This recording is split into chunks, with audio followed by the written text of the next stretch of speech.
Bonjour à toutes et à tous et bienvenue sur Maurice TV. Heureux de vous retrouver pour faire le point sur l'actualité qui secoue les instances juridiques de notre île.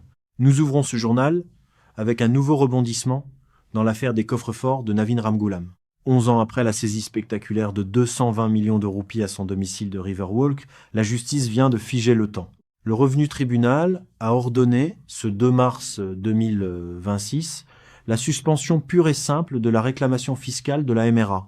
Pourquoi ce gel des procédures? Parce que l'État se retrouve face à un paradoxe juridique. Peut-on taxer un argent que l'on cherche par ailleurs à confisquer comme richesse inexpliquée?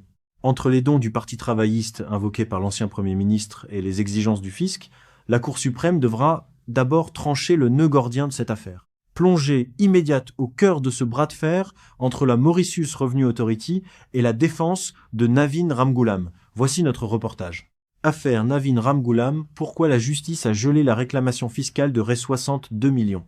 11 ans après la saisie spectaculaire au domicile de l'ancien Premier ministre mauricien, le Revenu Tribunal a pris une décision charnière le 2 mars 2026. En suspendant la procédure initiée par la Mauritius Revenue Authority, MRA, le tribunal a choisi de donner la priorité au verdict de la Cour suprême sur la nature même de ces fonds. Le dilemme des deux visages de l'argent saisi. Le cœur du litige repose sur une contradiction juridique majeure. L'État mauricien se retrouve dans une position où deux de ses bras administratifs poursuivent la même somme d'argent sous deux étiquettes différentes. Le fisc considère les HERS 220, 5 millions comme un revenu non déclaré. Elle réclame donc une taxe de HERS 62, 7 millions incluant pénalités et intérêts.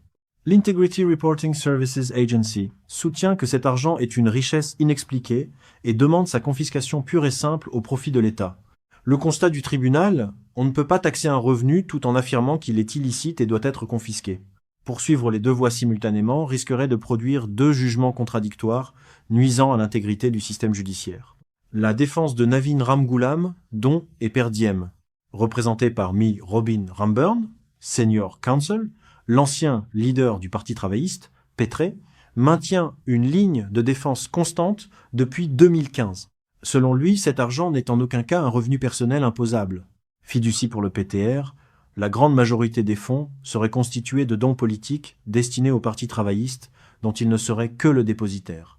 Indemnité de voyage. Le reste des devises étrangères proviendrait d'allocations de voyage per diem accumulées durant ses mandats successifs à la tête du pays.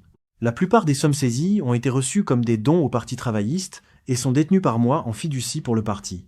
Navin Ramgoolam devant le tribunal.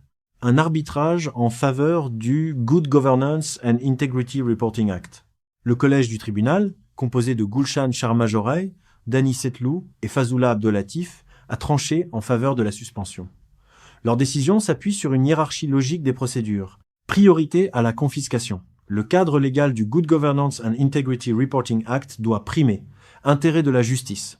Attendre que la Cour suprême détermine si l'argent est propre, est donc taxable ou inexpliqué, et donc confiscable, est la seule voie pour éviter un imbroglio juridique. Les parties en présence, rôle, représentant juridique, défense, Navin Ramgoolam, mais Robin Ramburn, SC, mais Arshadander, accusation, Emra, mais Soraya Garebou, Ast, solliciteur général, mais Yakshini Pertom. Cette décision marque une victoire d'étape pour Navin Ramgoolam, mais elle ne règle en rien le fond du dossier. La MRA est désormais contrainte à l'immobilisme tant que la Cour suprême n'aura pas rendu son verdict final sur la demande de confiscation. 11 ans après la découverte des coffres-forts de Riverwalk, le feuilleton judiciaire le plus célèbre de Maurice reste plus que jamais suspendu au calendrier de la plus haute instance judiciaire du pays.